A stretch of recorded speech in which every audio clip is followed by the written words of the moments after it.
Good morning, Facebook. Here today we're looking at Psalms chapter 62, looking at verses 1 through 2. And you see in this psalm here, you see David as he goes through another issue. You see how this issue strikes closer to harm. This issue right here, this whole problem that's affecting this psalm, this one affects his absolute entire heart. Because you see what's going on here. His son Absalom, how he's in this massive rebellion against him. He has now turned his back. He has betrayed his father. This son that he has raised from a young child is now turning his back and betraying him and stomping on the very loving kindness that his father once showed him. You see how David's heart is probably ripped out of his chest. The pain is overwhelming from a parent's standpoint. You see his son has found all these supporters, and now he is in the process of trying to usurp the throne from his father David.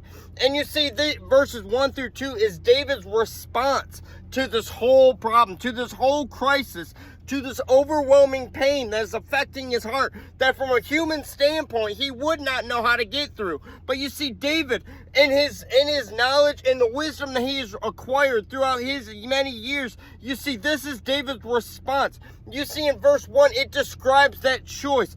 When all of us, when we find ourselves in a problem, not just David, but you see how we have that same thing, that same choice that David had. When we have a problem, when we find some difficulty in our lives, you see it always comes down to a choice. It always comes down to that, what are you going to do about it? Our minds want to go to that fight or flight, try to find a solution or try to run from it.